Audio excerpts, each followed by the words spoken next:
morning. Well, here we are again, the second Sunday of December. We have 2 more Sundays left, I think, the 20th and the 27th. And here, probably most prevalent on each of our minds, is we're supposed to stay home.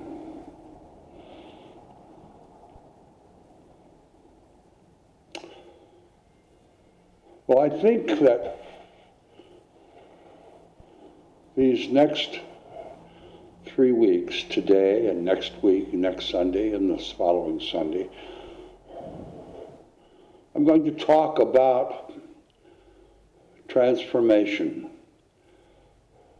You know, we declared that this would be a year of transformation on the 1st of January this year. And I wonder, as I think about that, how much transformation has occurred. I'd like to begin by talking about our New Year's Eve ritual of the burning bowl. We're going to do that, record that, have a video of that on the 27th of December. And you can participate in that on the 27th at our normal 11 a.m. time, or you can maybe postpone that till New Year's Eve. I think we'll all have plenty of time. But I'd like for us to begin thinking about that burning bowl ritual.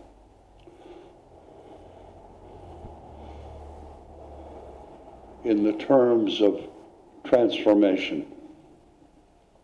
As I look at my own life this past year, I have experienced a wee bit of transformation,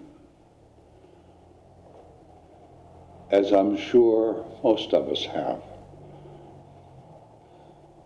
But as I look at the changes that have occurred in my life, most of them, I think, have been learning to adapt to new rules, sociological orders, the government stay at home, shelter in place, social distancing, mask wearing.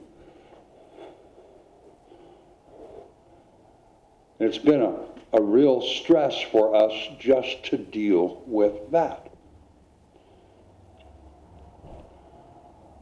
But I think there's something going on in our universe, on this planet, that is far more toxic, maybe is the word, far more dangerous than the COVID-19 virus. And that's a thing we've known about for decades. And I'll call it climate change or global warming. And we keep waiting for the great leaders to fix that. They're never going to be able to, my friends. And I'll tell you what prompts me to say that. Yesterday I looked on Google to look at Amazon. Amazon is going to make more money this year than they've made in the history of Amazon. Right now they estimate the net revenues, whatever that means, the net revenues for the year 2020 to be about $400 billion.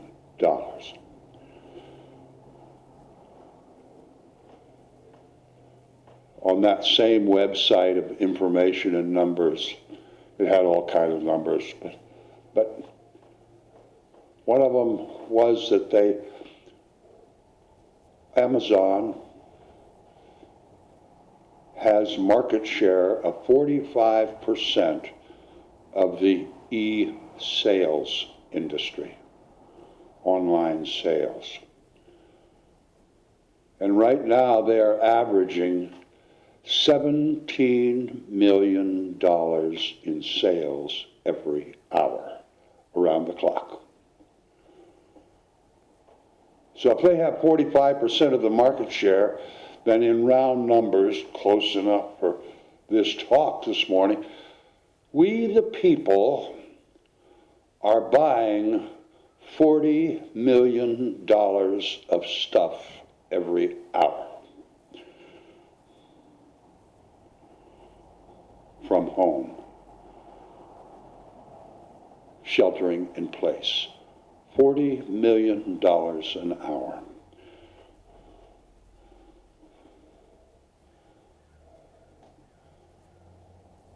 How's that helping or addressing or transforming our lifestyles to work against this compulsive consumption disease that we all have, this virus of compulsive consumption?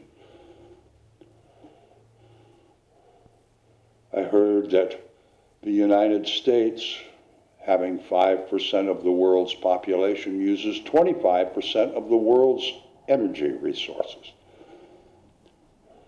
And when we think about we're buying $40 million of stuff every hour, most of that stuff isn't even made in this country.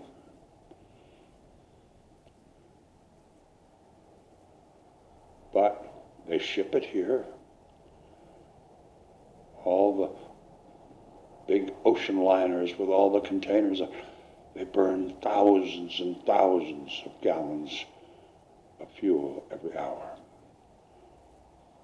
And then we truck it all over the United States to all the Walmart stores that we can still go to, by the way. What kind of a planet are we leaving for our children and our grandchildren? I think our compulsions are far more devastating to humanity than the COVID virus. I watched a special on PBS the other day. It was about our Native Americans, our indigenous on this continent. And they believe that there are 4 forms of life. The first is Mother Earth. The second are plants. The third are animals. And the fourth are humans.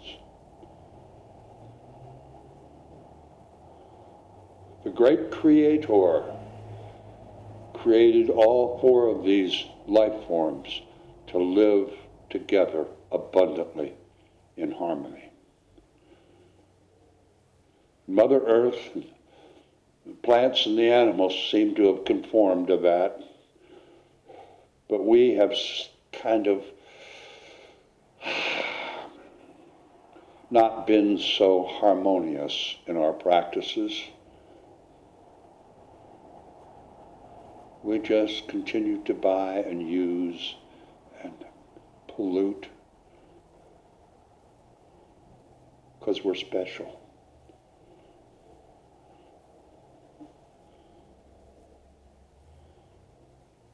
I don't know how, as I look back this year and I've watched a few of my talks, I sound like a broken record. But evidently my talks haven't changed the world. So I'm going to continue to speak about we're all in this together, as we were created to be all together. And our consciousness has to be transformed, folks, if we are going to survive as a species. We have to do the work. We have to make the sacrifices. This change, transformation is uncomfortable. We're going to have to experience discomfort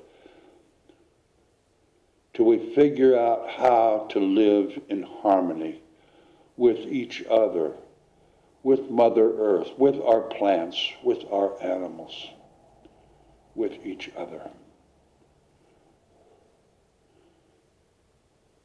It's Christmas time. Maybe it's time we could transform our philosophy about Christmas and develop a philosophy about Christmas that is more perhaps in line with the Christ consciousness, with the birth of this, celebrating the birth of this man who his whole message could be summed up in one or two sentences. Love each other. Don't judge each other. Be kind. Be accepting. Have compassion and empathy for each other and the world we live in.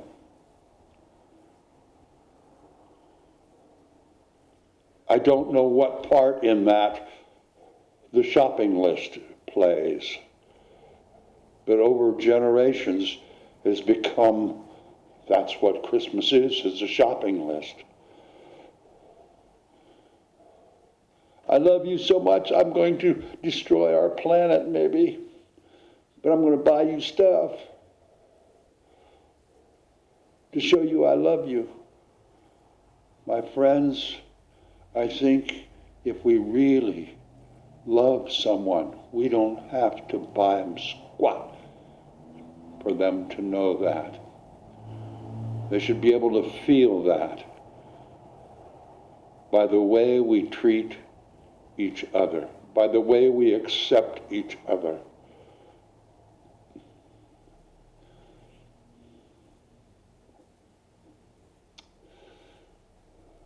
We've got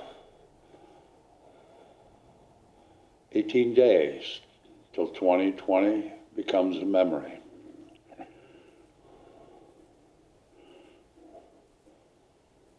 Not much time to do transformation. Actually, there's plenty of time to do transformation.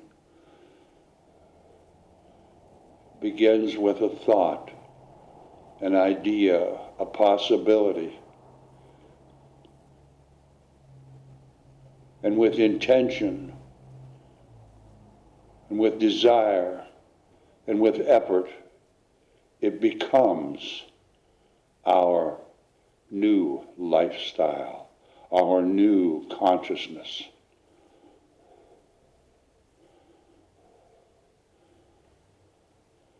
As I look at our society,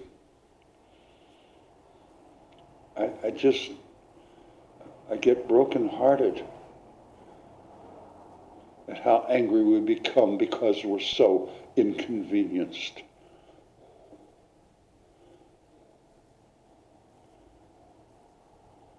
My friends, life on this planet is very difficult right now.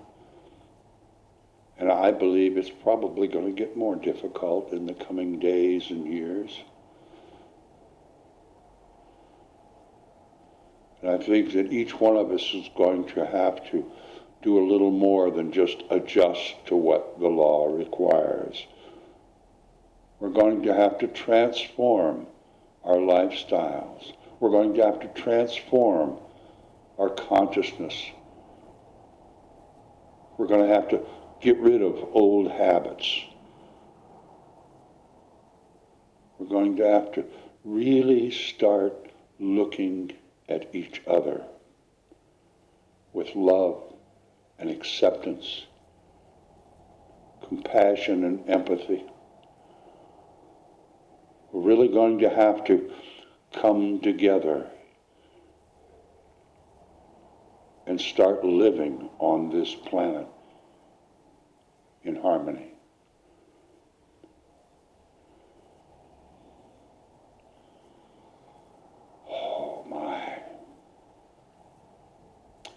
It's a huge task, my friends.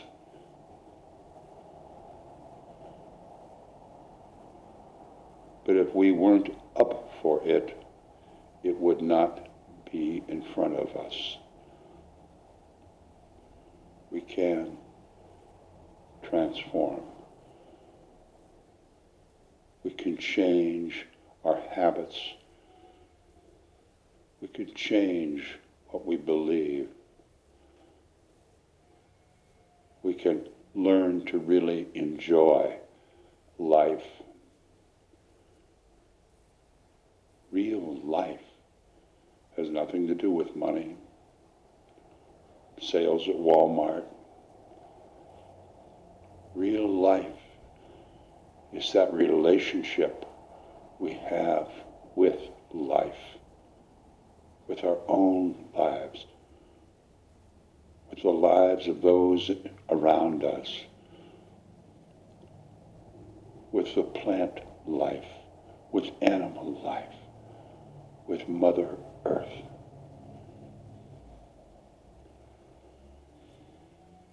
Transformation.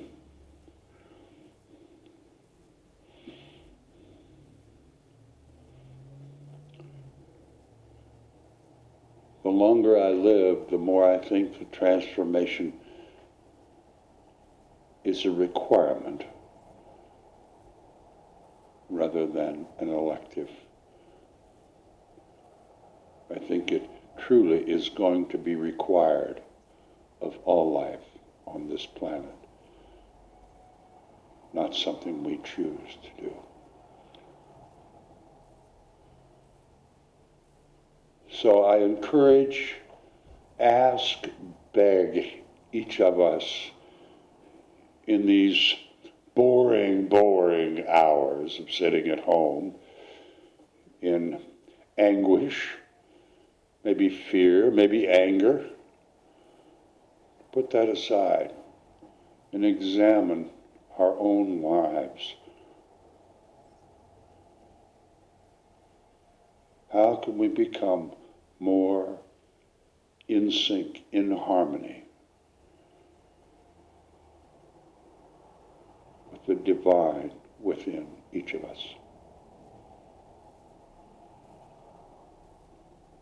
I think that's a pretty big assignment for this week. I wish you all well. I wish you success. I wish you enlightenment. And so it is.